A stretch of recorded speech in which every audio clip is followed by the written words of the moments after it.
Hello and welcome to the Creatively Challenged podcast, where we talk entertainment, news, and random topics we bring to this Google Hangouts conversation. I'm one of your hosts, Ryan Nolan, and I am across the internet with my friend Mike Stuglis. How you doing today? I'm good, Ryan. I'm good. That's it. I'm here back in Columbia, Missouri with Dan Stewart today. He's back. We're back at the $34 card table, Ryan. Yeah, I'm drinking bourbon, and it's noon, and it's a good time. I see that's a hefty pour you gave yourself as well. It's a lot of melted ice, but I definitely gave the glass a home pour, meaning it's a lot more than just the shot there. You know, you give it a good old home pour every now and then. You do yourself right. I'm proud of you. Yeah. Speaking of home pours, I was serving this belligerently drunk man the other day when I was at work, and when I was cashing him out, he just said, "Hey, you know Pugsley from the Addams Family," and I was like, "That's before my time, sir." And he's like, the piano player Liberace, and I was like, "Oh yeah, I know him." He's like, "Okay, I use those terms when I'm talking about," and this is his words, not mine. He said, I use those words when I'm talking about faggots. That's what I call the faggots. And I was like, "Do ya?" And then he asked me, like, "You going to school? How's school going?" And I was like, it's good." He's like, "You in the chemistry? You passing that?" And I said, I'm pretty bad at chemistry, sir." And then he looked me dead in the eyes, handed me $3 for his tip, and he said, "Was that like a good tip?" No, it was really bad. It was on like a $50 check. So $3 is really bad. I would have said, "Listen, guy." But he handed me 3 singles, and he just looks me dead in the eyes, and he just said, "You know you're a homosexual, right?" And then he just left. He called you gay. He just called me a homosexual straight to my face. Did this actually happen, Ryan? Yes. And while I was serving him, he would go up to the bar, order triple tequilas. He ordered probably 4 triple Jose Cuervos during the meal, and I was also serving him alcohol. And when he left, the bartender was saying that the guy is like a really troubled alcoholic, and he just says what he thinks. And I guess he thought I was pretty gay. So it's been a fun week. So did he call you Liberace? Yeah, he said I was Liberace, and I guess some character from the Addams Family. Because Pugsley. That's what he calls the fags, as he called it. Why didn't you tell him to go fuck himself? Yeah. I just, because you can't just say that. If he's calling he you couldn't a faggot, say that. he certainly can. But what I said was just like, "You're wrong about that, sir." I walked away. There's no, especially with a drunk, you don't want to be igniting conflict. I guess. But that was fun. "Listen, sir, I will tongue punch the back of your daughter's throat." So you just shut your fucking mouth. I hope he doesn't have kids. I really hope. Yeah, he probably abuses them. Yeah. You guys do anything good this weekend? I have family visiting. That's always what that is. Well, this weekend is already over for me. I drank a lot last night, and I feel like shit. So the only thing I'm looking forward to is watching Thrones later, because it's Sunday. Oh yeah, it's gonna be good. Yeah. Yeah, and I went out with you and your parents. That was a good time. Yeah, it was a great time. Oh, last night at the bar, I was with our buddy Jared, and he sat down next to this girl he knows, and she was with 2 friends, and one of her friends had their parents there at the bar. I sat down and I talked to the dad for like an hour. I was just talking to some chick's dad and not the chick. That's how you win her heart over, is you're cool with her dad. It's like, "Listen, I don't give a shit about you. I'm going to talk to your dad about Mexico." And Did you go home with the dad? No. Darn. Well, this is a movie show, and we have some news to cover. Who's got our next story here? I do. Dan. All right, so earlier this week, Ryan Reynolds posted a teaser photo of Josh Brolin as Cable, and he tweeted a couple photos out with some funny captions. I don't remember what they said, but I don't have my phone on me, so I'm not going to pull up Twitter to look at them. But he said, Josh Brolin just looks like everybody's cyborg uncle type of guy. Josh Brolin's rocking the Cable, like silver flat top, and he looks pretty jacked, dude. That guy got really cut. If you looked on his Instagram, he's just been insane Because he's 48 or 49 or something too. Like he's a full like you dad. look at him in like No Country for Old Men, he's kind of got like a dad bod going, and then he just converts into bodybuilder immediately. Like it's insane. It's crazy to think that he was Sean Astin's older brother in the Goonies.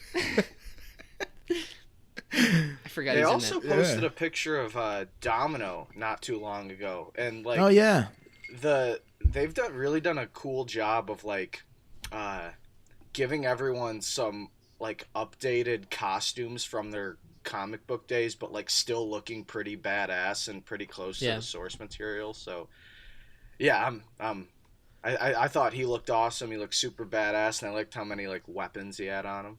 You know. Yeah, I mean, it's like we can only hope that this movie's going to be great, and everything is pointing to Deadpool 2 being like a good time. You know, I saw like something weird. Everyone knows that the marketing team for the first Deadpool was awesome, and they're already doing stuff. The other day, I saw this picture. They didn't even post it on their social media, if I remember correctly, but it was just a word of mouth thing. They sent out Ryan Reynolds on a shitty moped in the Deadpool suit just around, I think, Toronto. It was in Canada, I believe. And he was just going around driving a moped, and people were just taking pictures and posting them online. It was really funny.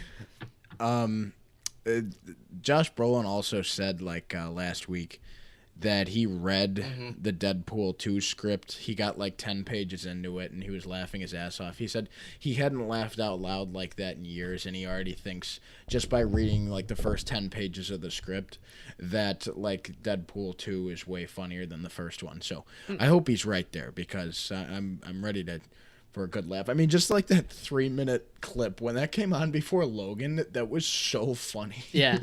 And then it immediately turned dark and sad because Logan is just a 2.5 hours. Yeah. Dark and sad even movie. though we none of us really loved Atomic Blonde, I'm really excited to see David Leitch direct it. I thought he was one of the best parts about Atomic Blonde, and his direction was, and I'm really interested to see his style and if he's able to carry comedy over or not. Hopefully. And also, we've been talking about Josh Brolin as Cable for a few months now, and I don't know if we ever like said who Cable is. We have. Have we? But you can further explain. For those listening, Cable is just a time-traveling badass that is friends with Deadpool, basically. Don't need to get too far into it. But he's a time traveler guy with like cyborg features, and he's got guns and stuff. That's really all you need to know. And I'm sure they're gonna make it a bit different in the Deadpool movie coming out. He's basically Dolph Lundgren's character from Rocky IV. No, no, he's not. He's not like not that in the at all. slightest. Yeah, he's not like that at all. But is that all we got on this? Yeah, that's right. That's that. All right. The next story we got is earlier last week. A writer for Marvel and a writer for the Fantastic Four named Jonathan Hickman said that the Fantastic Four comic books got canceled because of the awful films, and everybody kind of, thought that was the reason why. But he actually confirmed that Marvel definitely did cancel the comic book series because of the bad movies. Now, this pisses me off because I mean, I'm not a huge Fantastic Four guy, but I'm a huge Human Torch guy. Like, Human Torch is like my second favorite superhero. Yeah. And the fact that they haven't gotten like this whole, Fantastic Four thing right just angers me. Fuck Fox, and the only thing they've got going for them is Deadpool. And we had this conversation last week with the whole Doctor Doom thing. Marvel needs to come in and save Fantastic Four. They need to recast, reboot, go forward with a new Fantastic Four for Phase 4 when Iron Man and Cap are gone. You know? So it's just a shame that like the team has to die with the bad movies that were adapted from it. They didn't cancel Captain America after that shitty TV show, Yeah. They didn't cancel Spider-Man after Spider-Man 3. Mm-hmm. Tobey Maguire like That's a good point. Walk. So it just kind of pisses me off. Like, the Fantastic Four have been around for a long time. I believe they were first made in like 1967. So this is sad, and the fact that the movie studio kind of held more ground than the comic book company, it kind of sucks, you know. What makes me laugh is that they're considering doing a Doctor Doom movie, and he's like the Fantastic Four villain. So you know what I'm saying? It's just kind of Yeah, like bizarre. I don't know the direction Fox wants to go in at all. Like, so if they introduce Doctor Doom, are they gonna have like any heroes in it, or like what direction are they gonna go in? It'd be cool if he ended up being like a Deadpool villain or something. But like, maybe. I don't know. Victor Von Doom. The That's his name. I don't That's his name. I don't really have any more to say though, because the movies have sucked, and I'm not really a reader of the comics, so I'd just be Yeah. talking too much if I kept going. Well, So there's a few good standalone Doctor Doom comics that, if they were following those, could be a good movie. But you kind of need the context of the fact that he is the Fantastic Four villain to really even care about him. So if they're just making this movie, it's gonna be bad. But going back to what Dan was saying, the team is certainly dead in the comics, but they haven't made a Fantastic Four book since about like 2013, if I'm remembering correctly. Jonathan Hickman, who made the statement, was one of the last writers that ever did a Fantastic Four book. But the characters themselves aren't actually dead. They're still like No, heavily they're in other featured. stuff. Yeah, Yeah. there's the new Spider-Man book that has the Human Torch in it. He's best friends with Peter Parker. The Thing is, I don't know if he still is, but he was just recently this summer joining the Guardians of the Galaxy, which was actually good. I read a few of the issues of it. But like the characters themselves aren't dead, so at least there's that, because they are characters worthwhile, but they're the strongest when they're together on a team. And it's really unfortunate that this is the case, that just the movies are dumb and they're not going to try and reinforce a dead brand. But I think that's kind of smart on their part, you know? yeah, I agree. Or maybe see him on like the small screen or something, since they're having so much success with Netflix and stuff. But well, You know, we'll see. they should make a Netflix show out of them. I feel like Fantastic Four are like way more like Saturday morning cartoon type of guys, where they need like a TV show rather than a movie, you know. I feel like they do a lot of stuff, Yeah. you know. I don't know. I'm pissed. It sucks. Is that all we got on Fan Four Stick? I would say so. Fan four stick. Our next story is comic book related. Netflix purchases Millar World, which is a comic book company created by Mark Millar, who's a writer who created Kingsman, Kick-Ass, and Wanted. Those are all things that have been created into movies. Mark Millar makes a lot of really interesting comics. They're all very much original. He does a lot of great work with already established characters too, like in Marvel Is it not and Miller? DC and whatnot. I've heard both tossed around, and I hear Millar more It's often. It's Mala.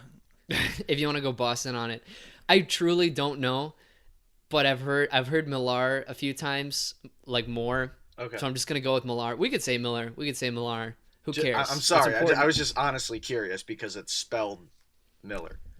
Yeah. But I don't know. I'd have to look at like an I'm interview sorry. with him. Continue.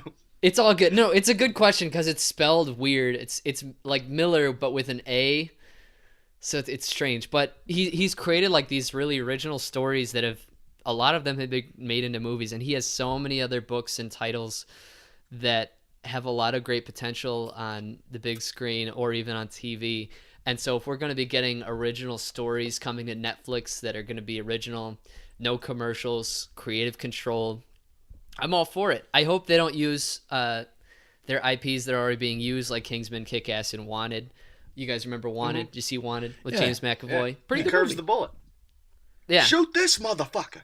That's what Morgan. Yeah, and, spoiler alert, Morgan Freeman gets killed at the end from like a million miles away. Oh, yeah. But what do you guys think of this? Kevin Millar played for the Red Sox, won a World Series in 2004. Was it spelled like that? And it's spelled just like that, so I'm gonna go like he's like Kevin Millar. So Mark Millar. I like Kingsman. I've actually never seen Kick-Ass. First one's good. The first one's awesome. I love it. Yeah. Nick Cage, right? Yeah, he Yeah. kicks ass in it too. So Nick Cage kicks ass in Kick-Ass. Yeah. See what, Yes. That's pretty kick-ass, man. It's kick-ass. And then Wanted was a pretty good movie, and like it was shot and filmed in Chicago, so that was pretty cool. I like that. I forgot that. Yeah, and I always kind of thought they were gonna make a sequel to that, but they didn't. But I never knew that was James McAvoy. Looking back at it, because I haven't watched that movie since it like first came out. And remember, James McAvoy was also Mr. Tumnus in that first Narnia movie. Get out. Really? Yeah, dude. Oh, man. I haven't seen those in a while. I didn't know he's Mr. Tumnus. Yeah. Oh, wow. Right. That guy who's a goat Doesn't fucker, that- right? Yeah. Oh my God. He's a satyr. Doesn't that piss you off? Not really. Well, I just didn't Like, it know. pisses you off that, like, you didn't know? I get, yeah, that part of it And pisses me. now I'm he's not ch- mad that he was Mr. Like, Tumnus. Wait, hold on for some insight. Ryan, are you familiar with Millar's any of his other works? Like Yeah, I just finished one of his ongoing books. I read a lot of his stuff. Like usually with his name attached, you know it's going to be a good book. And yeah, he's fantastic. I've read a lot of his stuff. Yeah, I didn't Fan know any of his forced. other stuff besides like Kingsman and Kick-Ass and those. So does he dabble in like that kind of fantasy action realm with all of his stuff? No, a lot of they're all different. Okay. He's done a lot of, they're all original, always cool things. He's done really good stuff.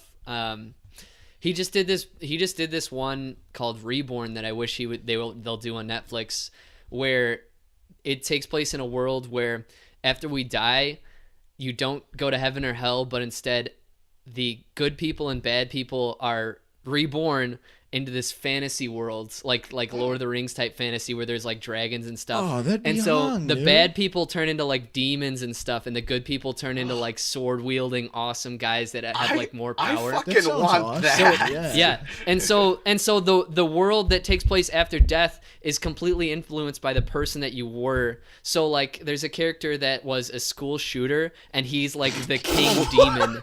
That it's like he murdered a bunch of people and then like got killed by the police. But in the next world, he's like this demon with horns, and he's shirtless and huge, and so it's a good book. But I hope Netflix makes that because it's very original. If all of his shit's So like to become that, man, I want that. This Yeah. really excites me. That'd be a good yeah, show. I want to So- fucking research now.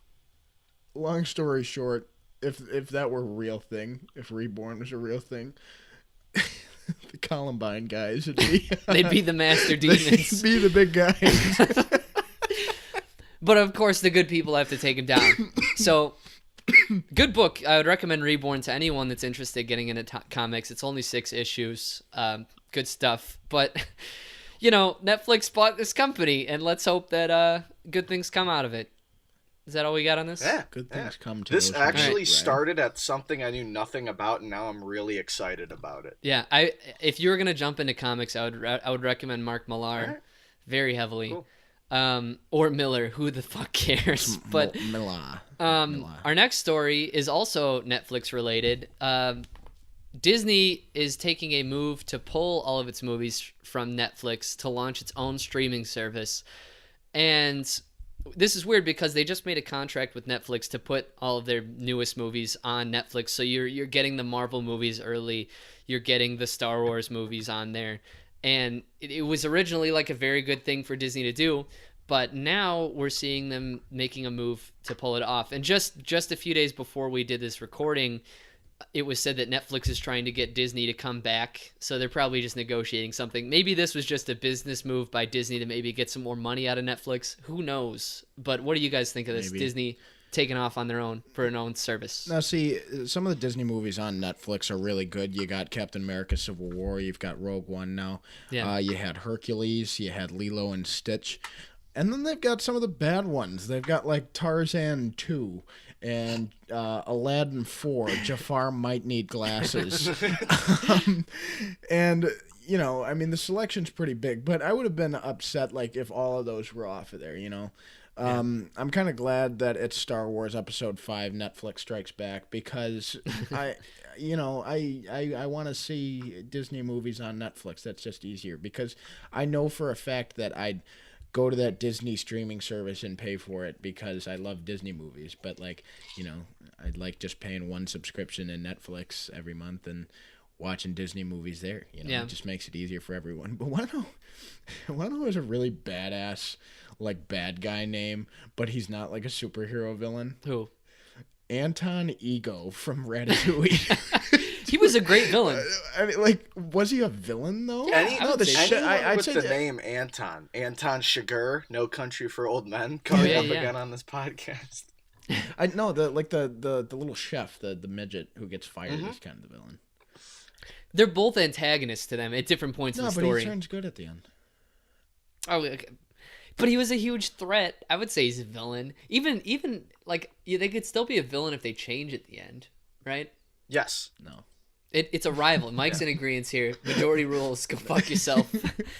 I just think that like I the only thing I can think about, like, I can't consider him a villain because you see a flashback where he's a little kid. Yeah, that was cute. And his mom like wipes shit off his face and then feeds him fucking a bowl of shit. It was Ratatouille. No, it wasn't. The Ratatouille just kind of reminded him of like his mom's homemade soup or something. I thought they made Ratatouille. I could be wrong. Nah, all right. Because Ratatouille was like this little stacked pieces of vegetables or something, and then when the flashback, like he's eating some soup. I also learned that Ratatouille in the movie Ratatouille is not traditional Ratatouille. That was like a modern spin kind of thing. Where apparently normal traditional Ratatouille is more of a stew. Maybe the soup. That's what I'm saying. It could have been more traditional Babish, type. That's what he says. Yeah. Mike knows. Yeah. Binging with Babish, a great YouTube channel where he makes things for movies and television. Go check it out. Rumham. Rumham is in it. The rum ham. From It's Always Sunny in Philadelphia. What were we talking about? Netflix is losing Disney possibly. Mike, what do you think of this? All I care about, I don't want them to lose Disney, but I just want the Marvel shows to keep being made. Oh yeah, that's an important part. That is all I care about, and I'm pretty sure that property, the properties they already have are the ones they own. Mm-hmm. But I would like them to keep expanding because that's maybe my favorite thing on Netflix is their Netflix originals, and they've done, besides Iron Fist, a really good job with all of them. I'm hearing great things about the Defenders, which comes out Friday. So honestly, when I heard this news, that's all I thought of. So, we'll see what Disney decides. I mean, they could honestly do whatever the fuck they want, but yeah. I forgot that the Defenders was coming out this weekend, and now we have something else we have to watch. It's out now, isn't it? Friday. Okay. Well, what they're also launching their own ESPN streaming service, and that's making me think that this is going to be a sure thing that Disney's probably going to be pulling out. But what scares me is come on. Me?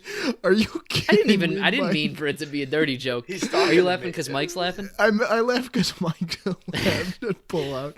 But ESPN 3 is the Sports Center like streaming, and that's you would know it over me. That's been out for a couple years now. Well, excuse me then, but.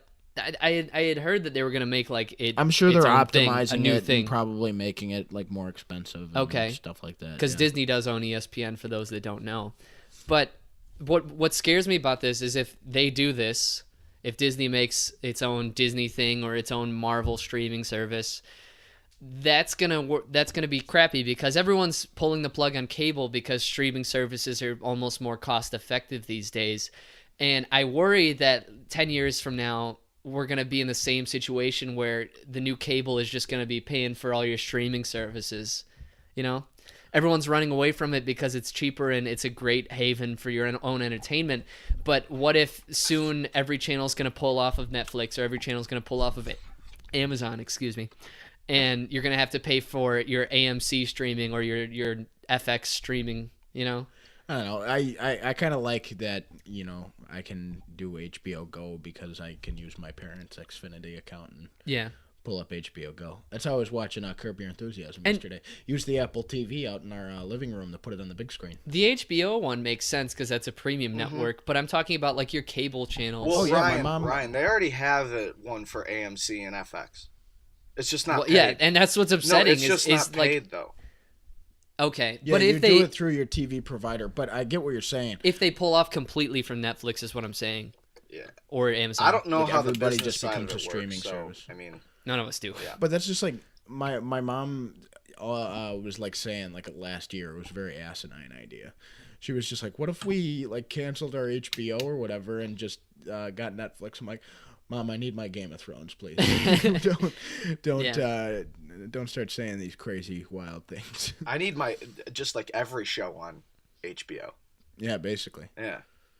Yeah. But is that all we have? Yeah, I'm gonna get a little more bourbon while you're introing this next story, Mike. Is that all right? Or we'll just wait for you and Dan and I'll talk Yeah, you about shoot it. the shit, guys. Yeah, I'll be right back. We'll bullshit around here. Dan, so Boko Haram, what are your feelings? What are my feelings on Boko Haram? I don't know. I feel like I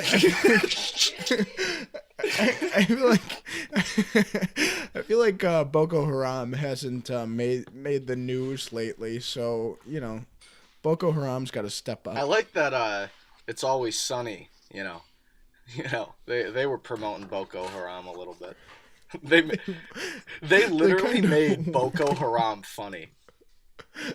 I know. And then when Frank's like, just to make something clear, Boko Haram did not do 9/11. That was Al Qaeda.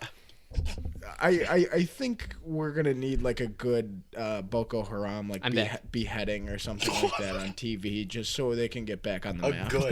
A good beheading. Is that really? I leave for a minute and we're talking about terrorist organizations. This is ridiculous. Hey, if any terrorist organizations are out there, we're open to interviews. Oh my God! Oh my God. What are We'll we, turn James you over to Franco? the authorities, but like, we'd like to know what you have to say about stuff like What Netflix. are we, James Franco in the interview? We're gonna go talk to Kim Jong Un about how he should probably do more beheadings than threatening to nuke the United States. Hey, Mike, what's our next story? So, coming back to Netflix once again, Netflix has picked up the Coen Brothers Western TV series called The Ballad of Buster Scruggs, which will star people like James Franco, that guy from what's it called? Oh Brother, Where Art Thou? The short guy from Holes, and you know what I'm talking about? That guy. I don't know his name, but I can't remember him. But he's what? I'm sorry. You were talking about James Franco, and me and Dan are looking at. I really feel bad about interrupting you. It's by fine. the way, I'm sorry. I was. You said Joking, James I'm trying not to Franco, laugh about and I went onto IMDb to see what he's up to. And I typed in Jamie Franco with a bunch of O's, and nothing came up. That is all. It's really stupid. Continue. So, this will be like an anthology show where every episode's like independent of one another, and it'll follow like a different person in each episode. And I'm pretty sure they might meet in like the last episode or something. But what do you guys think about this? Do you guys think it's cool that the Coen brothers are doing a TV series? Well, I got an immediate question here. Is James Franco Buster Scruggs? No, the guy from Oh Brother, Where Art Thou is. Sorry. Tim Now, Blake, is that his name? Is Buster Something like that. I don't know. Is Buster Scruggs going to be in every anthology episode? I don't think so. But like the title would make you think so. Yeah, I That's think what's his storyline's the most important. Okay. I didn't know it was an anthology, so thank you for enlightening me there. I love everything the Coen brothers do, and to see a Western in an anthology series is very good for me. I'm all about All this, and especially since it's Netflix, I'll be watching. So, this is a 6-episode show. It's a mini-series. Will be an anthology Western following 6 different storylines, and it will have, like I said, James Franco, and the guy's name is Tim Blake Nelson. Okay. That's his name. Yeah. So, See that guy who was also in Hoot and Holes, and he has like the scraggly teeth. yeah, What? I said he was in Holes. Oh, that's that guy? Yeah. Okay. I don't remember him. Yeah, he I like him. All right. No, but Dan, what do you cool. think of this show? Are you going to watch it? Oh yeah, I'm gonna watch it. I mean, it's the Coen brothers, Fargo and stuff. So Big Lebowski. yeah, so Netflix is always good. We every episode we talk about Netflix. So Well, there's so much news. We know how much we love Netflix on this show. Yeah. So, Netflix is only doing good things out there and picking up a Coen Brothers Western miniseries that could probably rattle the cages when it comes to like Emmys and stuff like that. Netflix is taking over the whole TV game. Yeah. With The how movie game. True Grit looked and how all of their movies are generally shot by deacons. One, I wonder if he'll do this, but the idea of seeing like 6 different landscapes in the frontier sounds like really cool to me. If that's the place they go. But yeah, I don't think anyone reads this story and they're like, that sounds fucking stupid. Yeah, no, I don't see why anyone would be against something like this. What year is this set to release? 2018. I think they're gonna start filming pretty soon. 2018 is going to be a big year. Got a lot of stuff. Yeah. Every year now, it seems like every next year is always awesome now I because know. they're always making something good. Mhm. We can see if next year we're going to be able to see if Ron Howard pulled the Han Solo movie out of that fucking nosedive. That's next year, huh? Yeah. I didn't know that. Wow, that'll be something. They want to do a May release too. All right, I'm in for that. But yeah, that's all I got on this. Yeah. So, a trailer was released this week called Mother!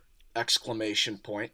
And it is directed by Darren Aronofsky, who's done movies like Black Swan and Requiem for a Dream, and it's his take on the horror genre. And this movie will star Jennifer Lawrence, Javier Bardem, Ed Harris, and Michelle Pfeiffer. And what do you guys think of this trailer? I thought it looked kind of nutty. It was a stunning trailer. I was creeped out very much so. It's kind of the traditional there's one normal person trapped in a house of crazies kind of thing. It almost seemed like this is a vampire story. Did you get that vibe, or am I just? I got a cult, pulling like a straws Hollywood here? cult vibe. Okay, that's probably good too. But is this a horror or is it a thriller? It says horror on IMDb, but it definitely looks like a thriller. They're basically the same thing for the most Well, part. yeah, there's a Almost. fine line, and when Yeah. directors like Aronofsky do a horror, it's a very different take. Like how Kubrick did The Shining, it's not a traditional horror film. Nonetheless, any Darren Aronofsky movie, unless it's The Wrestler, usually are very creepy movies. Like with Black Swan or with Requiem for a Dream, it's impactful, and it's one of those kinds of movies where it finishes and the credits are rolling, and you kind of just have to sit and marinate in what you just watched. Mm-hmm. And I'm hoping that we're gonna get that delivered to us. It's got a great cast. I'm all in. Yeah. No, this is going to be a very cool and dark take for Aronofsky on the play Mamma Mia, because What? I feel like it's the same title because Mamma Mia has With an exclamation. None of that trailer did I think, oh, Mamma Mia, here we go again. No, that's far off. Yeah, That's far off. I don't know. The trailer's pretty creepy. I like the little violin that played every once in a while. It's just some dude like slamming on the violin. Yeah, and just doing hitting a it. little like very like fucking like. And then I don't know. I'm not that big into Jennifer Lawrence anymore. I like her. Elaborate. You mean like since Like- X-Men, kind of? Yeah, I just like I feel like she's in too much stuff now.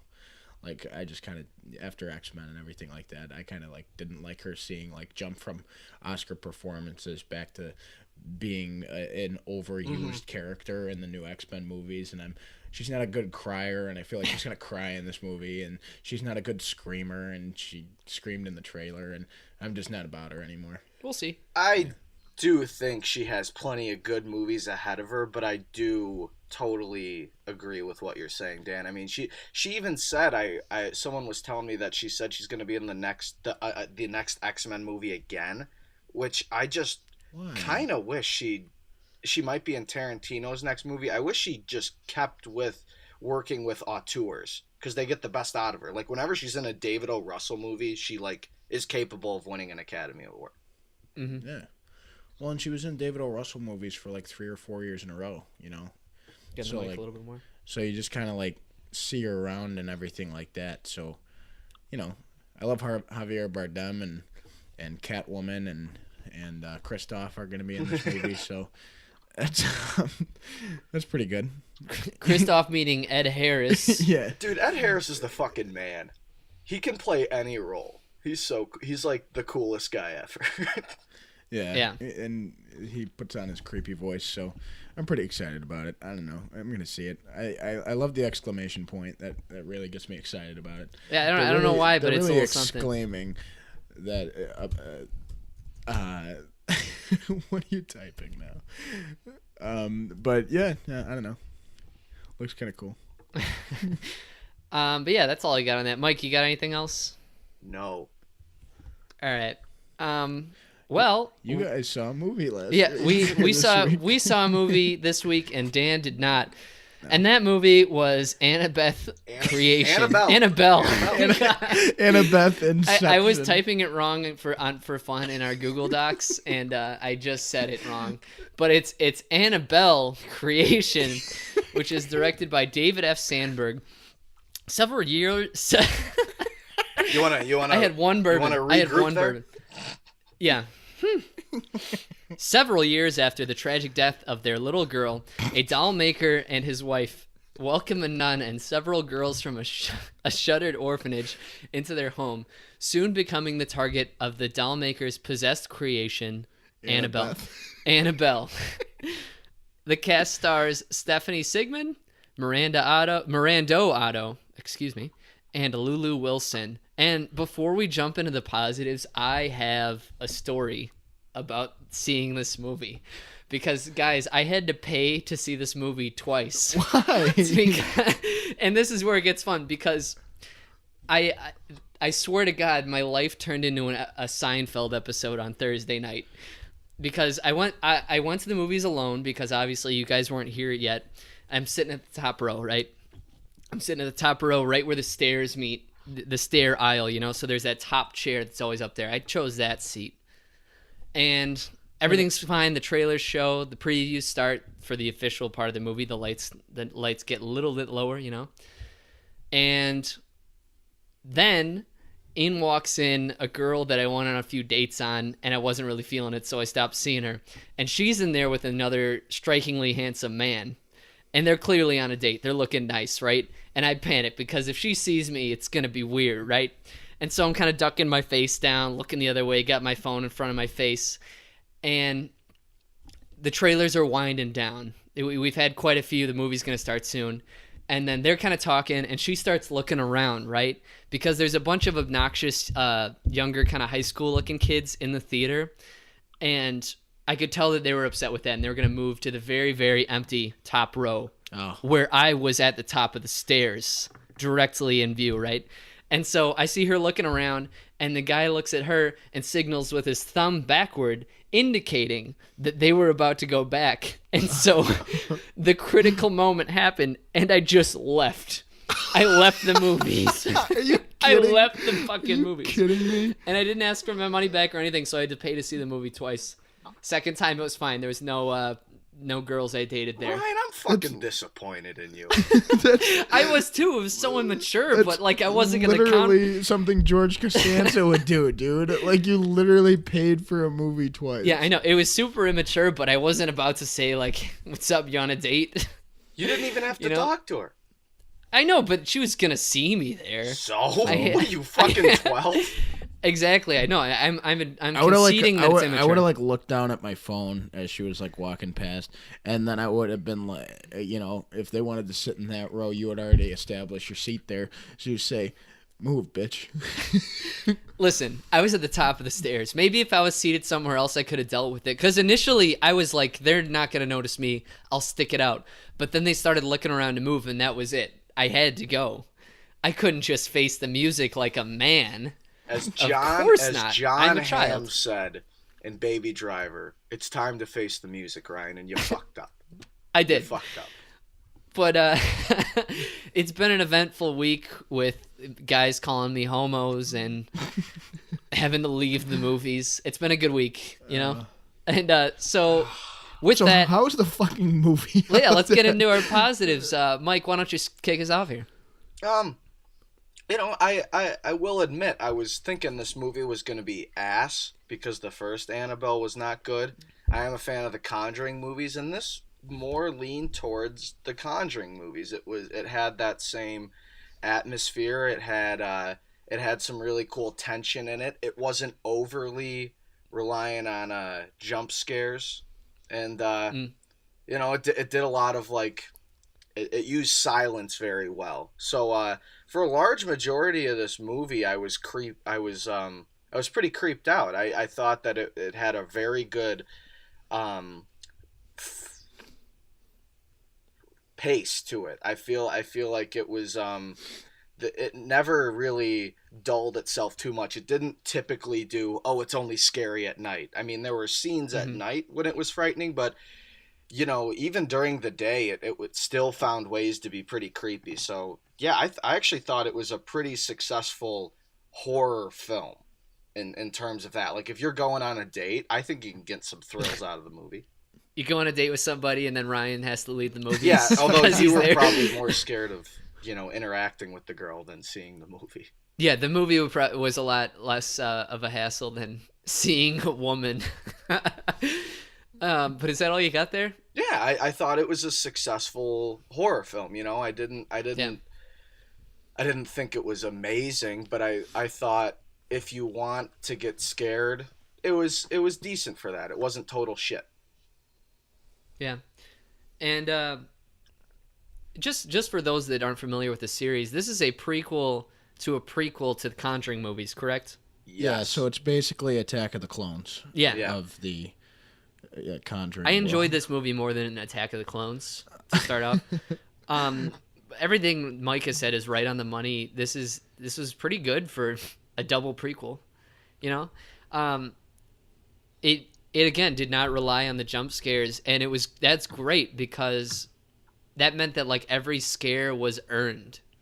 It had to build the suspense, but yeah, I had a good time with it. I had trouble sleeping the night that I actually witnessed the entire movie. It was, and because of your ex-girlfriend or no, no, no. because of the She movie? wasn't my girlfriend. I just went on a few dates and wasn't feeling it. But that's not what we're talking about here.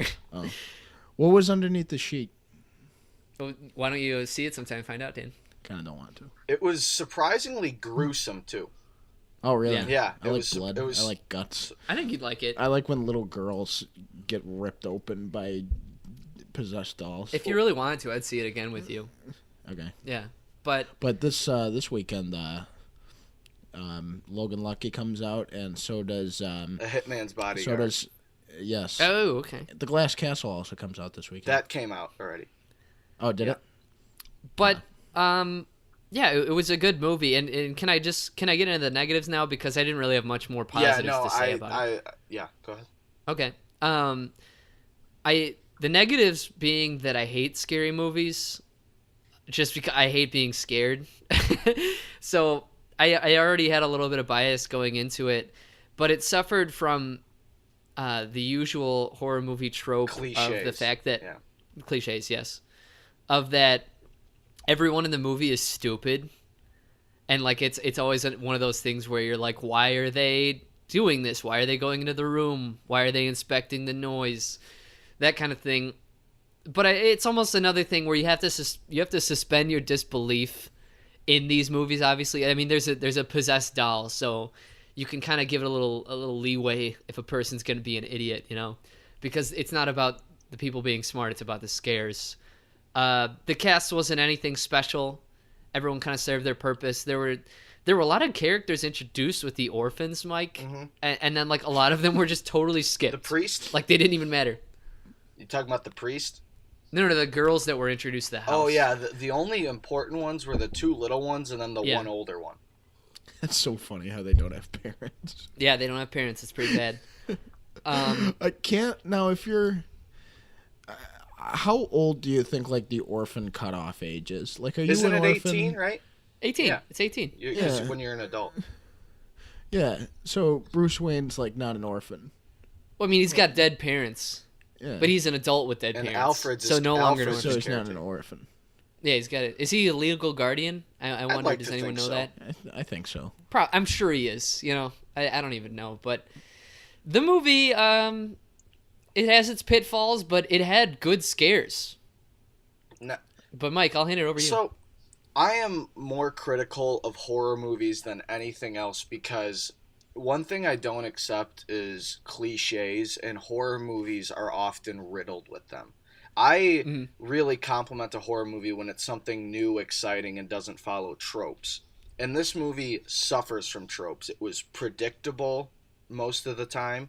It was the characters were very one note. They introduced storylines that didn't really go anywhere a lot of the movie. So in terms of a horror movie, yes, it's going to give you scares, but I didn't think it was that great of a movie. I really thought it had. I Um, really thought it was kind of just. I didn't care about any of the characters, which is something I really look forward to in a horror movie if they're able to pull it off. So I didn't really care about the characters except the girl with polio. She was, she was, she was the only one that was really developed, and Nice legs, idiot. oh my god. so so I feel like they kind of just were overly reliant on the scares and didn't really matter to develop anyone. And then the last 5 minutes of the movie tries to be like really smart and act like they're pulling something really cool off. And I thought it was just unnecessary, and they could have ended the movie 5 minutes earlier, That's a little good more point, actually. ambiguous. So as a whole, I wasn't disappointed with this movie. I actually, it exceeded my expectations in terms of it creeped me out, but it didn't really do anything for me either. And, I thought it was just kind of a poorly written story, and Now, you know, let me ask you: Do you have a favorite horror movie? The Shining Okay. is great, and I actually the first Conjuring is definitely one of my favorite horror movies too. Really? Yeah, that Now, movie is great. that movie directed by James Wan? Yes, and this movie had a Wan feel to it. Okay. Yeah.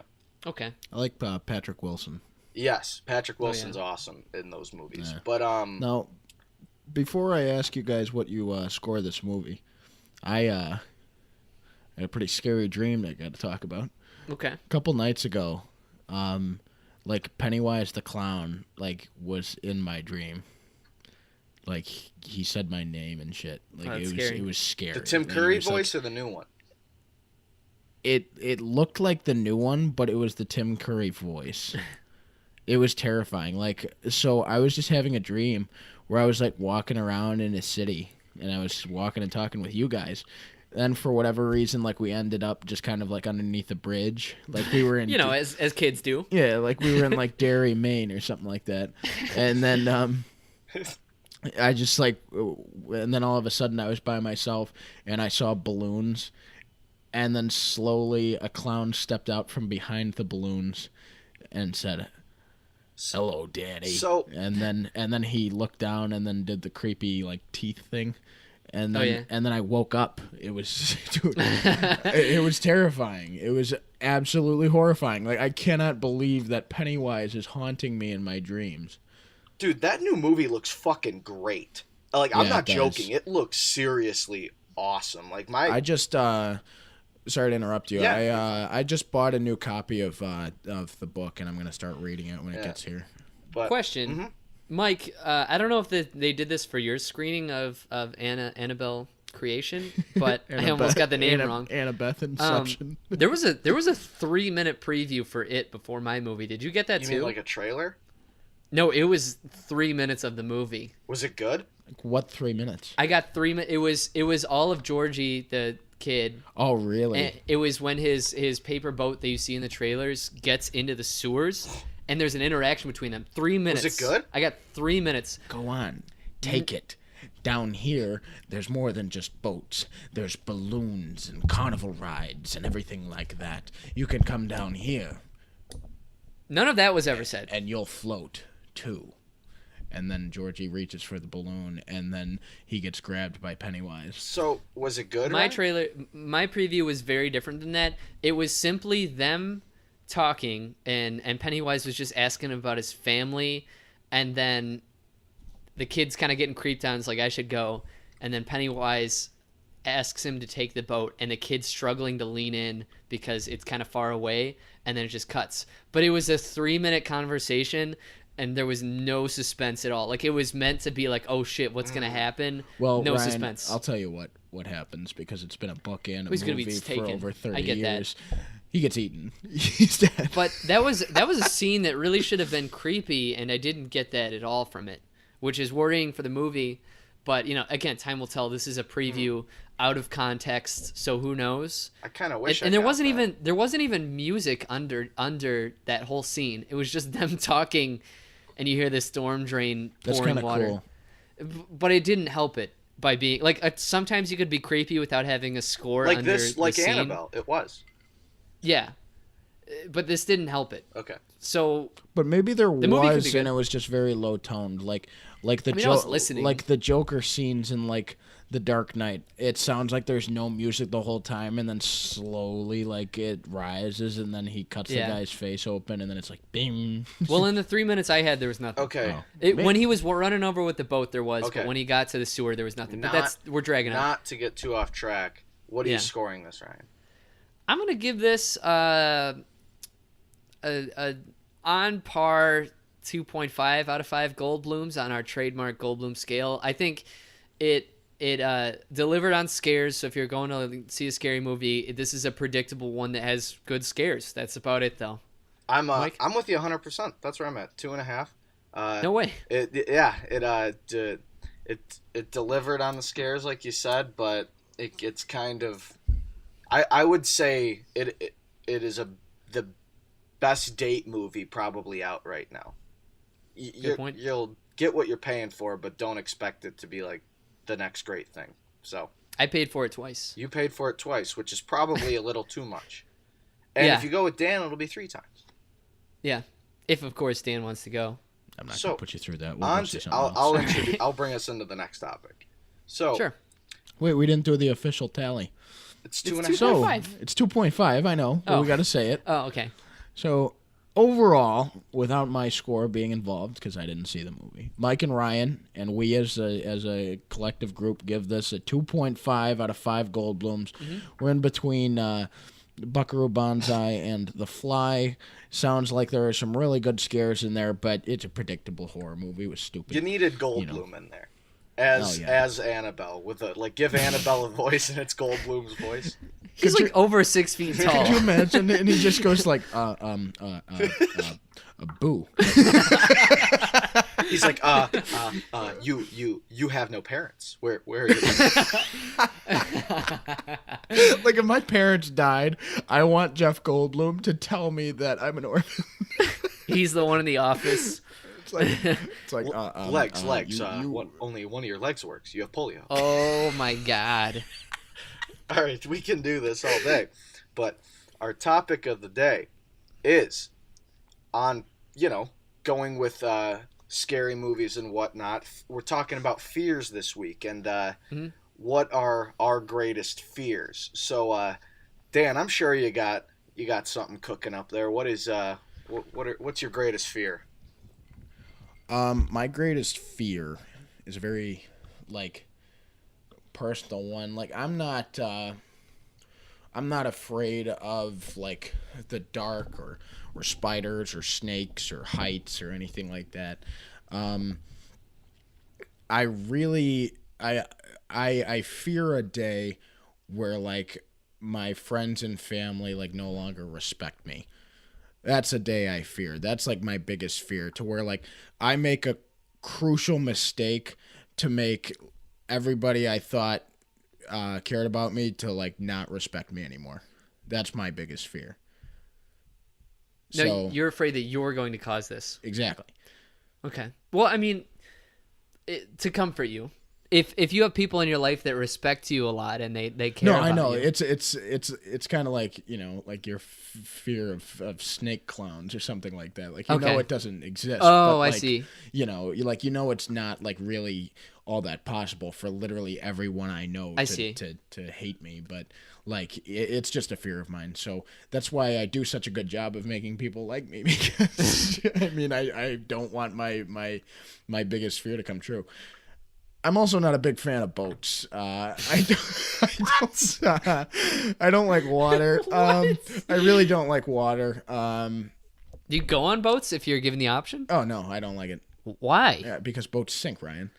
There are life like are we talking about on the ocean or if you're on like a lake you won't do it? Both. I don't like it.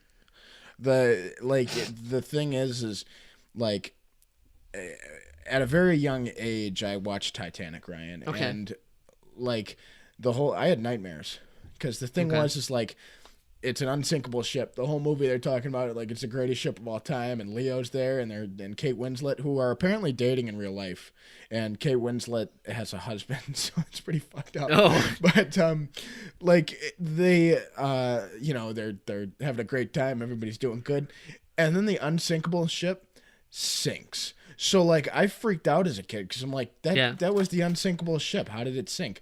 And after that, like when we were kids, also my older brother like used to like dunk me in the pool. And one time like he did it like very long, and I was like on the cusp of just like passing out underneath the water and suffocating. That'll do it. That sounds like more of a problem than the Titanic. Well, it's a mixture of both. It happened Okay. in the same year, so. Yeah, that just kind of made me not like water. Like I don't even really like going in pools that much. Wow. And like last year, my family, like my cousins and everything like that, my aunts and my uncles and my mom dragged me to like the north side of Chicago to go kayaking in the Chicago River.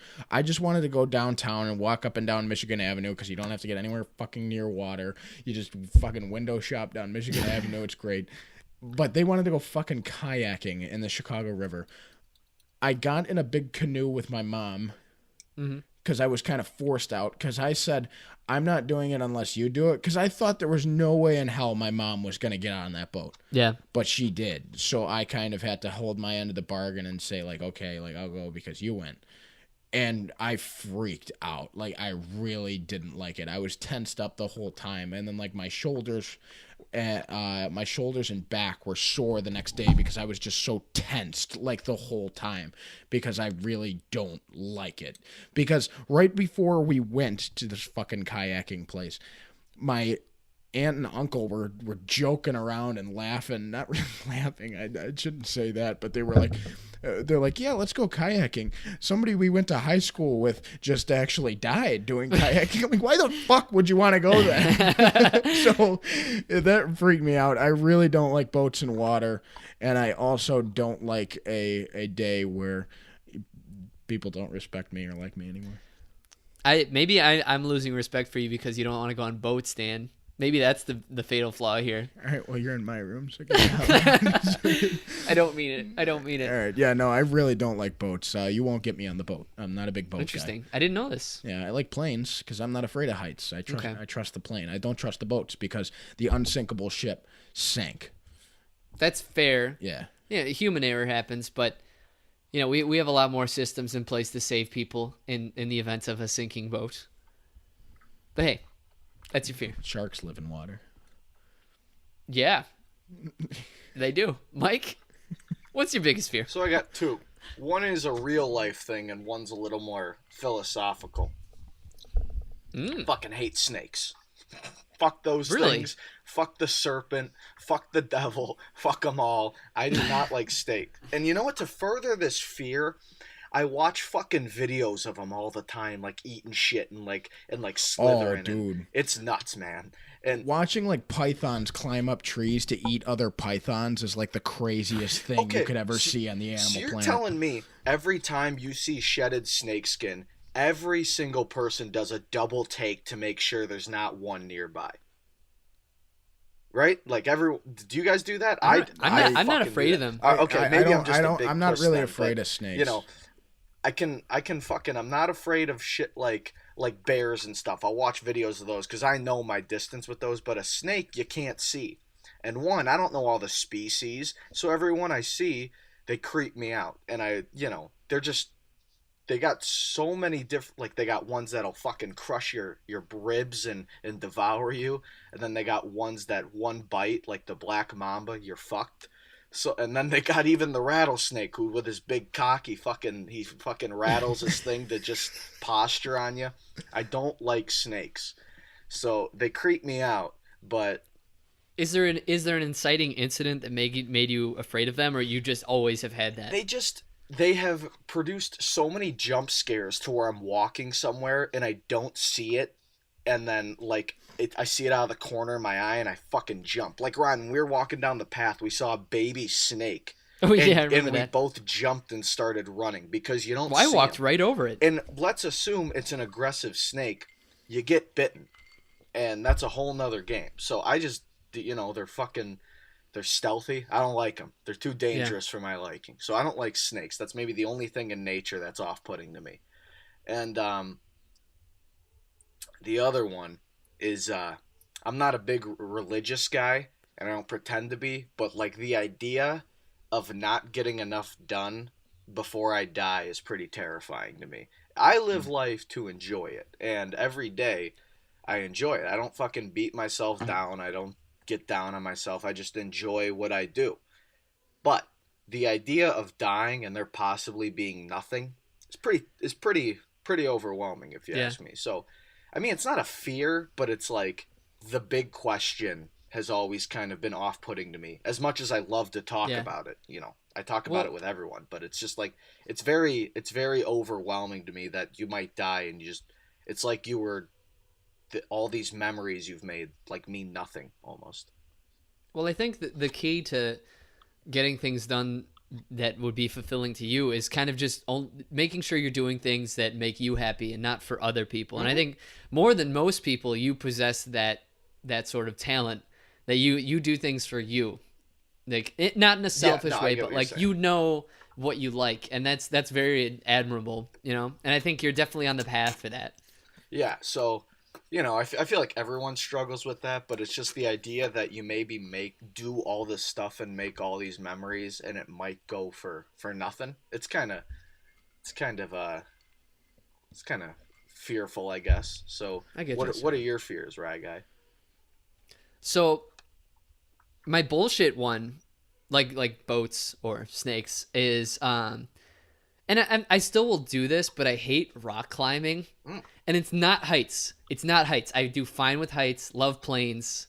Love tall buildings. Roller coasters. Roller coasters I do, Oh, they're the best. but I don't trust myself to hold my body. Like I have pretty good wrist strength, but I just hate, like, I'm not gonna do it even if I've got the strap on and there's some idiot like 18-year-old holding the rope like, you're good, dude, at the bottom. Like, I can't. I hate it, and it's not. I could still do it, no problem, but I fucking hate it. So is your fear the rock climbing or the pimple-faced teenager who's No. holding your ropes? It's myself.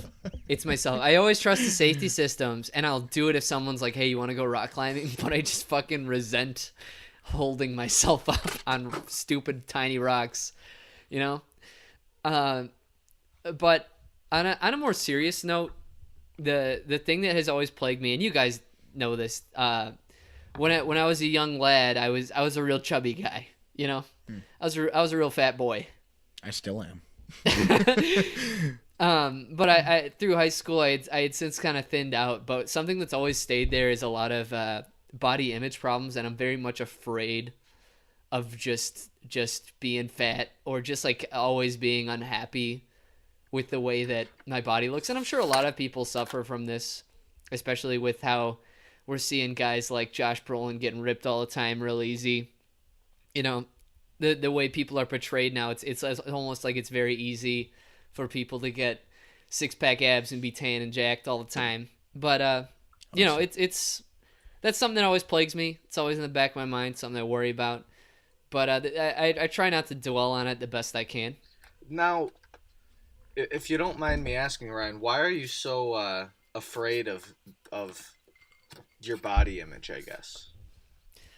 It's because, and I don't. This is just my theory, but like I was teased a lot, and a lot of kids did what's called. You guys are probably familiar with this, bean dipping. I did that. Yeah, Oh, I where did you, that. where you hate take that. you I take your hate hand that. and you flip a man's breast, and like people making fun of me throughout my life and doing that very much made me like sensitive of my own body. And so like even now I'm like relatively thin. I'm not like a lean dude, but like I am still unhappy with it, and I probably always will be. And it's always just something that is annoying. I hate the So, bean dipping. Ryan, Yeah, it sucks. I apologize for when I was younger and did that. Didn't know it had a psychological effect, but Oh, it did. Thanks, I Mike. only did that to people because it was done to me. I think I told you to stop though, and you stopped. Maybe. There were just like acquaintances that would just do it. Like, oh, we're friends. Let me just damage you. I've never done that to somebody else because I got it done to me, and I really Yeah. don't like the bean dip either. Come to think of it, I don't like bean dip. I love bean dip. I don't like bean dip. You just don't like beans in general? Yeah, like refried beans are kind of yuck. You hate those? Yeah. Next time we're out for Mexican, you could give me yours because I love them. Good, like take. All right, yeah. I don't like them. To add on to one of my fears, one of my biggest fears now is that the fucking dog in the apartment above us is gonna be fucking barking for the rest of its life. I hope the thing dies because I don't think the owner has been up there. This fucking thing, this bitch has been. Well, it could be a guy dog too. We don't know. Has been barking for like 24 straight hours. I couldn't get a bunch of sleep last night because of this fucking dog. And I've gone up there. I've gone up there myself to knock on the door to see if the owner's there, and they weren't there. And then Ryan and I went up earlier today and knocked on the door, and the owner wasn't there. But this fucking thing won't shut the fuck up. And I'm afraid that I'm not going to get a good night's sleep for the entire goddamn year because this damn thing sucks. So I want this dog euthanized as quick as possible. Because this is just fucking ridiculous. I can't deal with this. And I apologize to any of our listeners if you're hearing a faint dog barking. We can't help it and deal with it. We want to kill the thing. And I'm a dog guy. I have 2 dogs. I love dogs. I'm a big dog guy. But goddamn, I hate the owners of the dogs who don't fucking train the thing. And it's probably pissed and shit up there. I swear to God, the thing has been barking for 24 straight hours. Mm-hmm. Like it's probably shit all over. Like I don't even know where this owner is. Maybe the owner's dead up there. Maybe we should call somebody. Dan, my favorite thing about you is whenever you like something you say I'm a big noun guy. So like whatever it is, I'm a big Javier Bardem guy. You always do it's that. great. I do. Yeah. I'm a big blank guy. Almost every time we go through the news, like there's always the one thing that you gravitate toward. And you're like, I'm a big fan of this. I've been a fan of this since this Fantastic Four time. guy. It's great. It almost sounds like it's Donald Trump. Like, I'm a big dog guy. I love dogs. Ask any dog, they'll tell you. Yeah, but Dan's not a fucking idiot. No, I'm just saying, it's almost like that. But Yeah. I'm not complaining that you do that. It's quite funny. I like saying it. Yeah, you're establishing that you care. Yeah, but we really gotta solve this dog crisis. Yeah. Because I'm using these assholes above us. They have a very strong Wi-Fi network. They have the strongest Wi-Fi network like in this like tower, and so I use their Wi-Fi for my PS4 and my phone, so they can go fuck themselves. What do you use it for on your phone? And their dog. The Wi-Fi, Twitter. Where are you going with this, Mike? Where are we going with this? I'm going in the porn route. You want to hear that I watch the occasional porn on the Wi-Fi? Yes, I do. I've looked at a porn or two in my lifetime. I've looked at Who the fuck doesn't watch porn? a person. Who the fuck doesn't watch porn? All right. There are people who watch porn, and then there are liars. Porn would be a great topic for another day. Maybe we can get onto that at Yeah. some point. Yeah. But I'm sure my mom would love to listen to us talk about porn. oh yeah, actually, and that all of our moms listen to this. Let's not. And Jesus, they're probably really mad about this now. But hey, greatest fears, we got them out there. Part of conquering your fears is admitting that you're afraid. You know, we're just getting steps closer. So is that all we got? I believe so. What is our movie next week? Are we doing Hitman's Bodyguard? What are we doing? I want to see Logan Lucky. I was more leaning toward that. Yeah, I'd rather. People are loving Logan Lucky, Yeah, so I'd love to see it. And Hitman's Bodyguard, starring Samuel L. Jackson and Ryan Reynolds, has been getting iffy reviews. So Logan Lucky, a Steven Soderbergh movie starring Daniel Craig, I'm more in for that. And Kylo Ren and Adam Driver. Channing Tatum. Yeah, it looks good. And that one chick. Yeah. So next week we'll be reviewing Logan Lucky, which is the lesser known movie of next week, and I'm really excited to watch it. It's a heist movie. Check it out.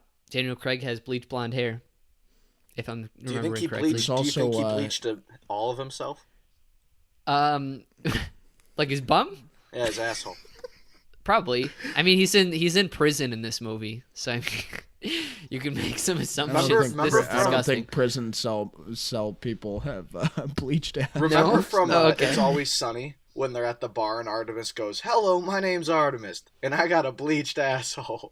And they're like, "Why'd you say that?" And she's like, "They were gonna find out one way or the other." Oh my god. Oh my god. But we'll be reviewing Logan Lucky next week, so catch that. And it's not about Hugh Jackman getting lucky. No. Yeah. Well done, sir. That was good. Thanks. Mike, you'll be here for next week's episode, correct? Back at school, I'm excited. Very excited. Good. Yeah, well, next Saturday would probably be the ideal time to record, by the way. I'll be a bit busy with work. I don't know if you'll be able to, Mike. Saturday? But, yeah. Okay. Oh, hey. We got an eclipse coming up next week. We could talk about that. Yeah, that'll be cool. I bought us all glasses. That'll be happening that Monday, so it won't happen by the time we record. But we could talk about it the following week. Yeah, that'll be really cool. I bought us all glasses to stare at the sun. Yeah.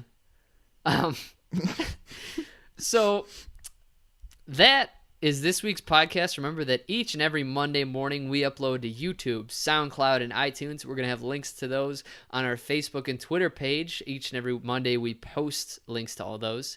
And we're going to have links to our social media in the description. Any final thoughts, gentlemen? Nope, love the listeners. I'm hoping Braun and Jamie survive tonight on Game of Thrones. I'm thinking they do, but what if they just cock punch us and they don't even show them in this episode? God, I fucking hope not. All right. We'll see.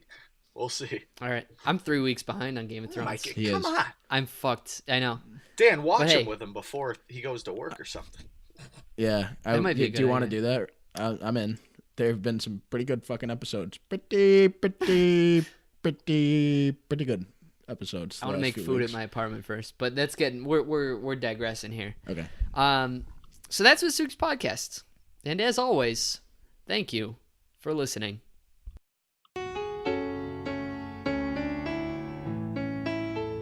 What if God was one of us? Just a slob like one of us. Blue, blue, blue.